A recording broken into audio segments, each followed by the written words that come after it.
Com inveja de mim, meu primo e seus amigos vandalizaram minha doceria recém-aberta. Uma pequena que nada deu certo para você. Ele falou, zombando de mim. Então, no seu aniversário, eu enviei um bolo especial para ele. O cheiro de açúcar queimado e leite azedo invadiu minhas narinas antes mesmo que eu conseguisse abrir os olhos por completo.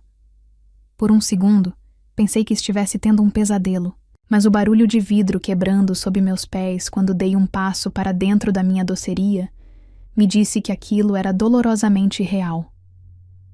Meu coração, que antes batia de ansiedade para começar o dia mais importante da minha carreira, agora parecia ter parado completamente. O chão, antes de um branco impecável, estava coberto por uma mistura nojenta de cremes, chocolates, frutas e cacos de vidro. As prateleiras que eu mesma pintei com tanto carinho estavam arrancadas da parede, jogadas no chão como se fossem lixo. E os doces? Ah, os doces. O bolo de 3 andares para o casamento, que levei quase 2 dias para montar, estava espatifado contra a parede, uma mancha disforme de branco e vermelho onde antes havia uma obra de arte. Macarons, cupcakes, brigadeiros gourmet, tudo estava esmagado. Uma onda de náusea me subiu pela garganta e minhas pernas fraquejaram. Caí de joelhos no meio daquela destruição, sem me importar com os cacos que poderiam me cortar. As lágrimas vieram sem controle, quentes e amargas, escorrendo pelo meu rosto e pingando sobre a bagunça que um dia foi o meu maior sonho. Como isso pôde acontecer? Quem faria uma maldade dessas? Minha mente girava, buscando uma resposta, e foi nesse turbilhão de desespero que as memórias começaram a voltar, me mostrando como o caminho até aquele chão de vidro quebrado foi pavimentado, pouco a pouco, pela inveja. Tudo começou, na verdade, de uma forma muito doce. Desde criança, eu era fascinada pela magia que acontecia na cozinha. A forma como farinha, ovos e açúcar podiam se transformar em algo que trazia um sorriso ao rosto das pessoas. Com 16 anos, enquanto a maioria das minhas amigas se preocupava com festas, eu estava aperfeiçoando minha receita de brownie. E foi esse brownie que deu início a tudo. Comecei a vender na escola. Cada pedaço vendido era uma pequena vitória. O dinheiro que eu ganhava não era muito, mas era meu. Era o símbolo da minha independência. Meus pais, vendo meu esforço, sempre me apoiaram. Lembro-me de ouvir minha mãe ao telefone com minha tia, sua voz cheia de orgulho. A Valentina é incrível. Chega da escola, faz as lições e ainda corre para a cozinha para preparar as encomendas. Essa menina nasceu para trabalhar, tem um dom. Do outro lado da linha, eu podia quase ouvir o suspiro de minha tia. E eu sabia o porquê. O motivo tinha nome. Fábio, meu primo. 2 anos mais velho que eu. Fábio era o meu oposto completo. Enquanto eu me desdobrava entre os estudos e meu pequeno negócio, ele passava os dias no sofá, jogando videogame.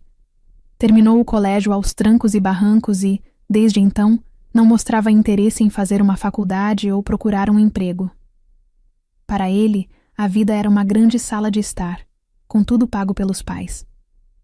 Essa diferença entre nós nunca foi um problema para mim, mas se tornou um grande problema para os pais dele. As discussões na casa da minha tia eram constantes, e meu nome, infelizmente, sempre aparecia no meio delas. Olha a sua prima, meu tio dizia para ele. Mais nova que você e já tem mais responsabilidade que um adulto. Por que você não pode ser um pouco como ela? Eu não tinha culpa, mas cada elogio que eu recebia se transformava em um tijolo no muro. Nos almoços de família, eu sentia seu olhar pesado sobre mim. Se eu contava, animada, sobre uma grande encomenda que tinha recebido, ele revirava os olhos.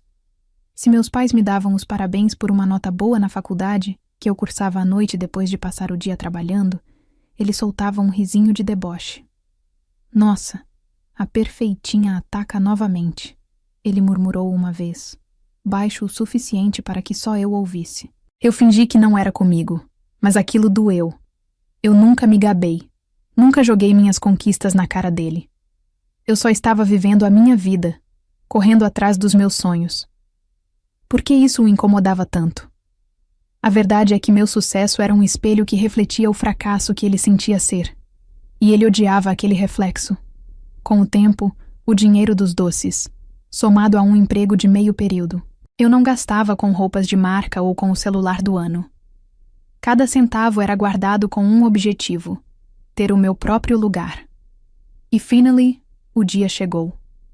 Encontrei um pequeno ponto comercial, antigo e precisando de muitos reparos, mas com um aluguel que eu podia pagar.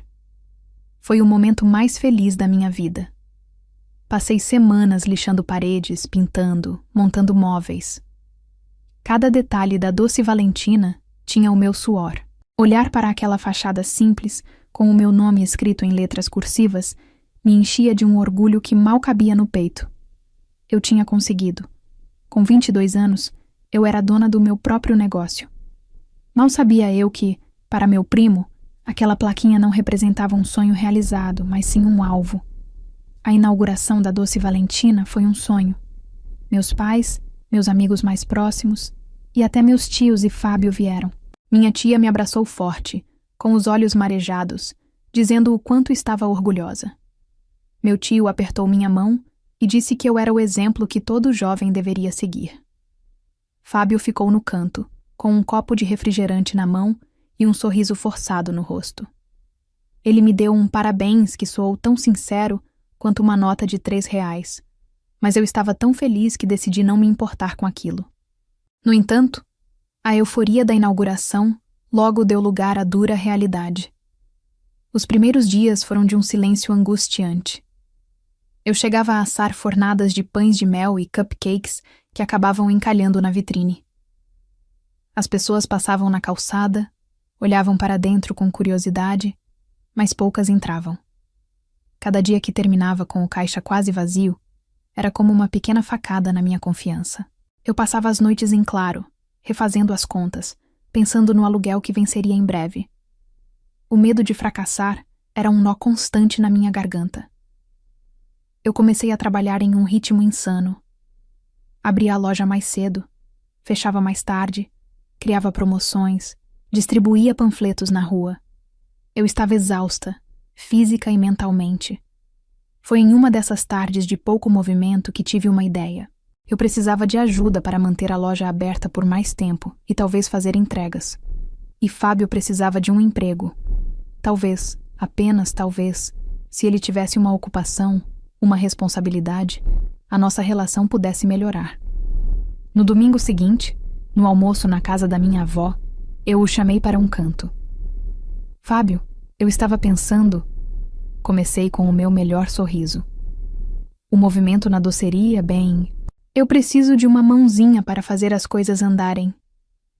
Pensei em te chamar para trabalhar comigo. Seria um trabalho de meio período. Você me ajudaria no caixa. Faria umas entregas. O que você acha? Ele me encarou por um longo segundo, e o sorriso forçado que ele sempre usava perto de mim desapareceu, dando lugar a uma expressão de puro desprezo. Ele soltou uma risada seca e sem humor. Trabalhar para você? Ele disse, a voz pingando sarcasmo. Deixa eu ver se entendi.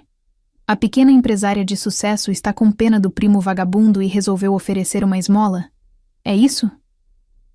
Fiquei sem palavras. Não, Fábio, não é nada disso. Eu só pensei que seria uma boa oportunidade para nós dois. Tentei explicar, mas ele me cortou. Ah, claro, uma oportunidade. A oportunidade de eu ver todo mundo entrando na sua lojinha e te parabenizando enquanto eu fico atrás do balcão como seu empregadinho? Não, obrigado, Valentina. Eu não preciso da sua caridade. Ele se virou e me deixou ali, no meio da sala, com o rosto queimando de vergonha e o coração partido. Eu só queria ajudar. Mas para ele, meu gesto de boa vontade foi um insulto, uma humilhação. A partir daquele dia, as coisas pioraram. Como a doceria continuava com dificuldades, eu virei o principal alvo das piadas dele. Nos encontros de família, ele fazia questão de perguntar em voz alta: E aí, priminha? Já ficou rica com os seus bolinhos? Ou ainda está esperando os clientes aparecerem? Meus pais o repreendiam, Mas ele apenas dava de ombros, com um sorriso cínico. Aquelas palavras eram como veneno. Eu chegava em casa e chorava de frustração, me perguntando se eu tinha cometido o maior erro da minha vida ao abrir aquele negócio. Mas eu sou teimosa. Desistir nunca foi uma opção. Continuei lutando, criei um perfil para a doceria nas redes sociais, postava fotos caprichadas de tudo que eu fazia. E aos poucos, como uma sementinha que finalmente brota, as coisas começaram a mudar. Uma cliente postou a foto de uma fatia do meu bolo de cenoura com chocolate e a publicação viralizou em um grupo do bairro. No dia seguinte, uma fila se formou na minha porta. Eu mal conseguia acreditar. Em questão de semanas, a Doce Valentina se tornou o novo ponto de encontro da vizinhança. As pessoas vinham para o café da tarde, para buscar uma sobremesa para o jantar, para encomendar bolos. A doceria estava sempre cheia, o som de conversas e risadas preenchendo o ambiente que antes era silencioso. O cheiro de café fresco e bolo saindo do forno se espalhava pela rua. Eu estava vivendo o meu sonho. Contratei uma moça para me ajudar no balcão e mal tinha tempo para respirar. Mas era um cansaço bom, um cansaço de realização. Em um sábado à tarde, a loja estava especialmente lotada. Eu estava no caixa quando ouvi a porta se abrir e o sininho tocar. Era meu primo. Ele parou na entrada, olhando para o movimento, para as pessoas comendo e rindo, para a vitrine cheia de doces que seriam vendidos em poucas horas. Nossos olhos se cruzaram por cima das cabeças dos clientes. Eu sorri para ele, um sorriso genuíno, esperando que ele ficasse feliz por mim. Mas não havia felicidade no olhar dele. Havia choque, incredulidade e, por baixo de tudo, uma raiva fria e cortante que me deu um calafrio. Ele não disse nada, apenas deu meia volta e saiu, batendo a porta com força. O auge da minha felicidade veio uma semana depois. Recebi a ligação de uma organizadora de eventos muito famosa. Ela tinha um cliente, uma das famílias mais ricas da região, e a filha iria se casar. Eles tinham provado meus doces em uma festa e queriam que eu fizesse toda a mesa de doces e o bolo do casamento. Era a encomenda da minha vida. O tipo de trabalho que colocaria minha doceria no mapa de vez. Corri para contar para os meus pais, que comemoraram comigo como se tivessem ganhado na loteria. Naquela noite, por coincidência, jantamos todos na casa dos meus tios. Eu estava radiante. Não conseguia parar de falar sobre os detalhes, sobre o bolo de 3 andares, sobre os milhares de docinhos finos que eu teria que preparar. No meio da minha empolgação, notei o silêncio de Fábio. Ele estava mexendo na comida com o garfo, a cabeça baixa. Uma pequena que nada deu certo para você. Ele falou de repente, com a voz baixa e carregada de um veneno que eu nunca tinha ouvido antes. Ele levantou o rosto e me olhou. O sorriso em seus lábios era cruel. Cuidado para não tropeçar de cima desse seu bolo de casamento, priminha. O ar na mesa ficou pesado. Meu tio o repreendeu duramente, mas o aviso já tinha sido dado. Aquilo não foi uma simples provocação. Foi uma ameaça. Naquela noite, eu tive dificuldade para dormir, uma sensação ruim se instalando no meu peito. Mas na manhã seguinte, a animação com o trabalho me fez esquecer aquele sentimento. Eu tinha a maior encomenda da minha vida para preparar. O que de mal poderia acontecer? O som do meu próprio choro era a única coisa que quebrava o silêncio desolador da minha doceria destruída. Ali, de joelhos no chão frio e pegajoso, o sonho que eu construí com as próprias mãos parecia ter se transformado em um pesadelo. A frase de Fábio, dita com aquele sorriso cruel, ecoava na minha cabeça sem parar. Uma pequena que nada deu certo para você. Aquilo não tinha sido uma piada, tinha sido uma promessa. Com as mãos trêmulas, peguei meu celular no bolso. A primeira ligação foi para a polícia. A segunda, com o coração na mão, foi para a organizadora do casamento. Aconteceu um imprevisto terrível, eu disse, tentando manter a voz firme para não desabar em lágrimas novamente. Minha loja foi atacada. Mas eu te dou a minha palavra. Os doces do casamento serão entregues. Eu vou dar um jeito. Não sei de onde tirei aquela força, mas a ideia de deixar meu primo vencer era mais dolorosa do que a visão da minha loja em ruínas. Quando a polícia chegou, eu já estava um pouco mais calma, movida por uma raiva gelada. Eles fizeram as perguntas de sempre. Se eu tinha inimigos, se eu suspeitava de alguém. Naquele momento eu me mantive em silêncio sobre Fábio. Acusar um membro da minha própria família sem provas concretas parecia um passo grande demais. Não consigo pensar em ninguém, menti. Um dos policiais, um senhor com um olhar gentil, apontou para a pequena câmera de segurança que eu tinha instalado no canto, perto do teto. Aquela ali estava funcionando? Meu coração deu um pulo. Na confusão, eu tinha me esquecido completamente dela. Sim, eu respondi, com um fio de esperança.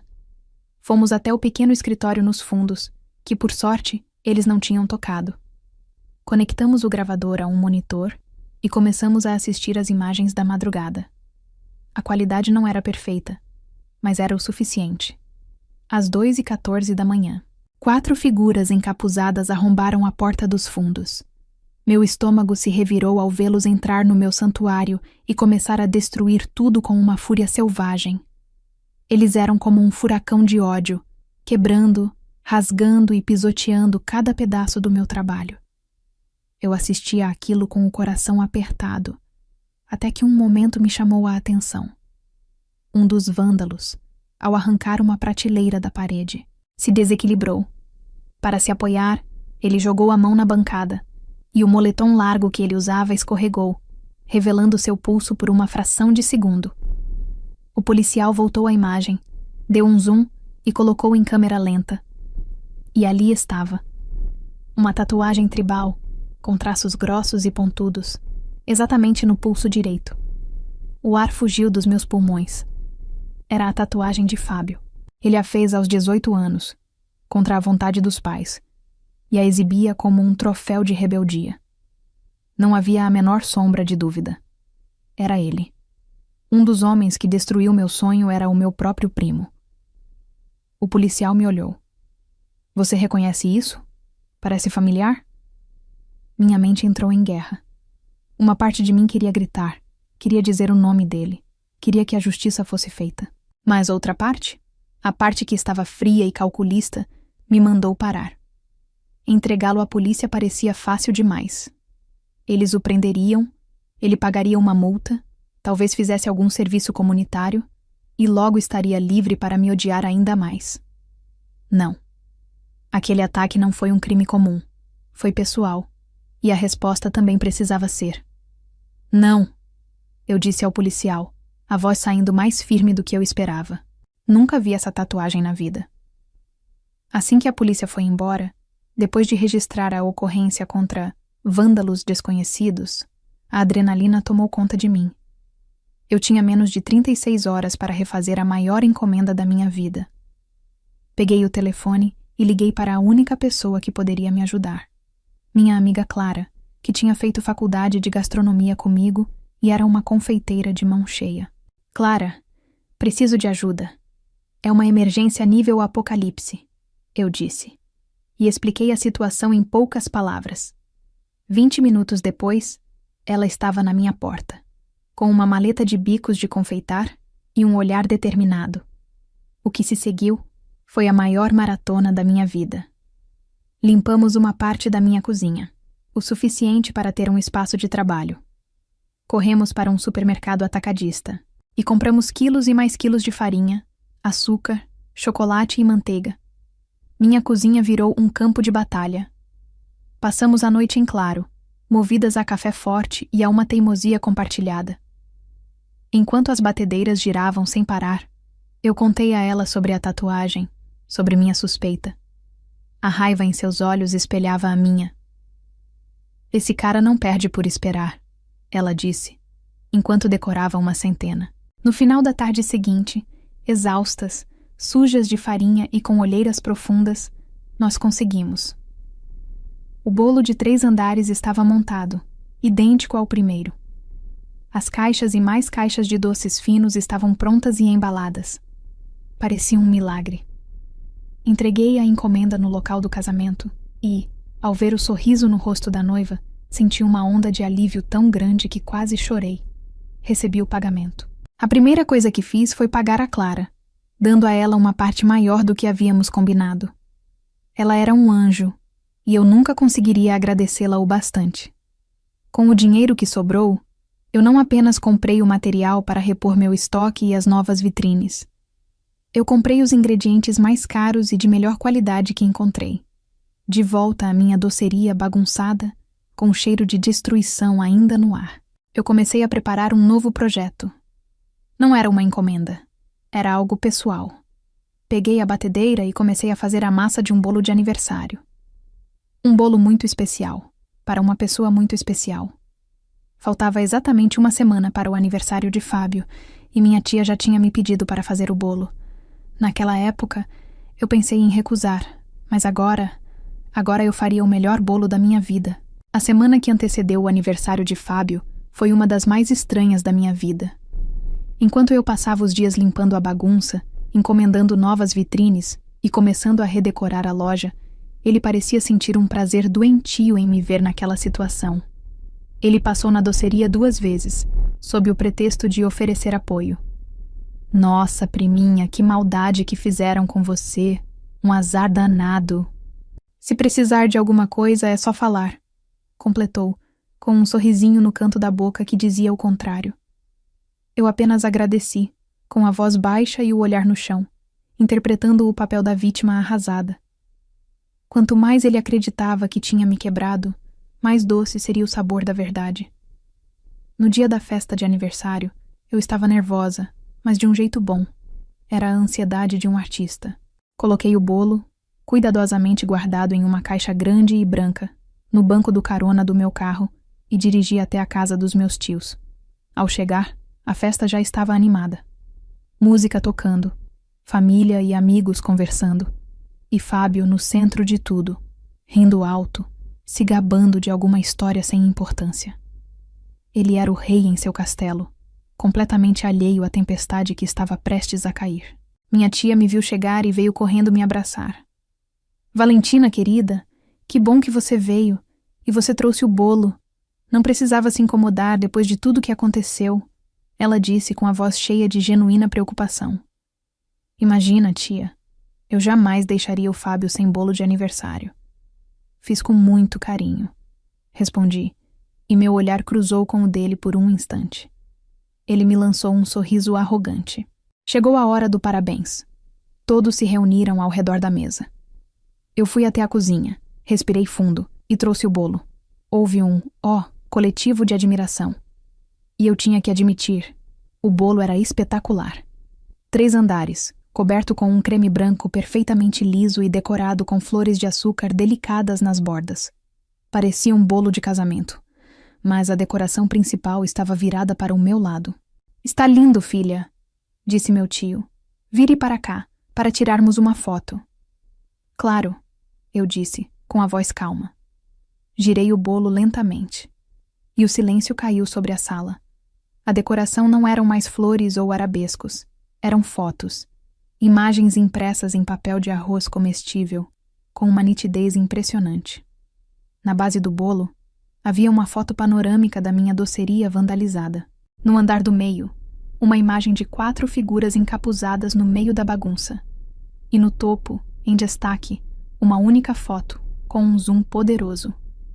A imagem de um pulso direito, com a manga do moletom escorregada, apoiado na minha bancada. E nela, perfeitamente visível, a tatuagem tribal de Fábio. As pessoas se aproximaram da mesa, os cochichos começaram. O que é isso? Aquilo é uma tatuagem? Meu tio pegou o celular, tirou uma foto da imagem no bolo e deu zoom. Seu rosto passou de confusão para choque, e então para uma fúria sombria que eu nunca tinha visto. Ele levantou a cabeça e olhou para o filho, que estava pálido como um fantasma. Fábio.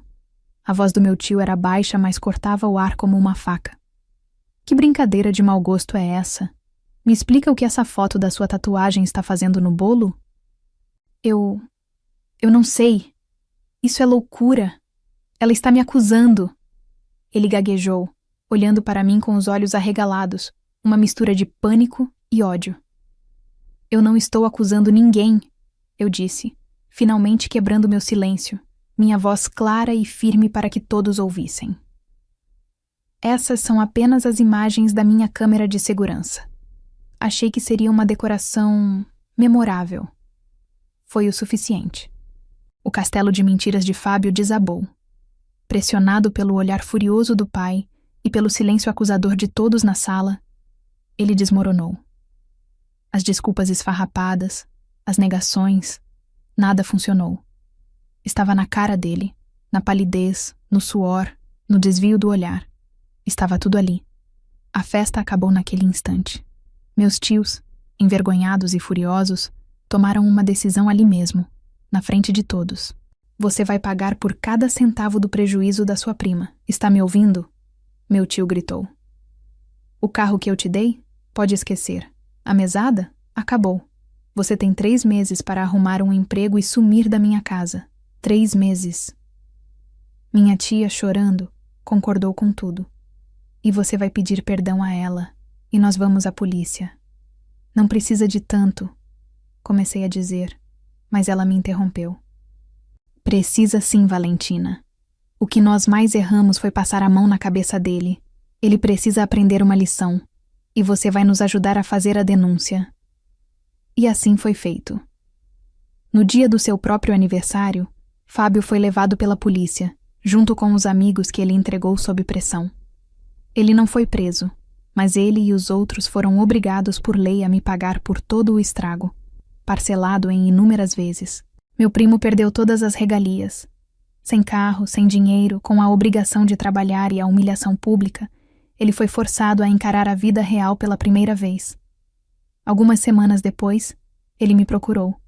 Estava mais magro, com uma aparência cansada. Ele me pediu perdão. Um pedido que, pela primeira vez, pareceu sincero. Havia lágrimas em seus olhos quando ele disse que a inveja o tinha cegado. Eu o perdoei. O ódio e a raiva já tinham cumprido seu papel, que era me dar forças para agir. Guardar rancor só faria mal a mim. Eu te perdoo, Fábio, eu disse. Mas preciso que você entenda uma coisa. O perdão eu te dou, mas a confiança é algo diferente. Ela se ganha de volta, com o tempo e com atitudes. Por isso, por enquanto, eu peço que você não vá à minha doceria. Ele entendeu e aceitou. Hoje, minha doceria está mais bonita e movimentada do que nunca. A história se espalhou, e as pessoas vêm de longe, talvez pela curiosidade, mas ficam pelos doces. Quanto a Fábio, soube que ele arrumou um emprego como estoquista. Um começo duro, mas um começo.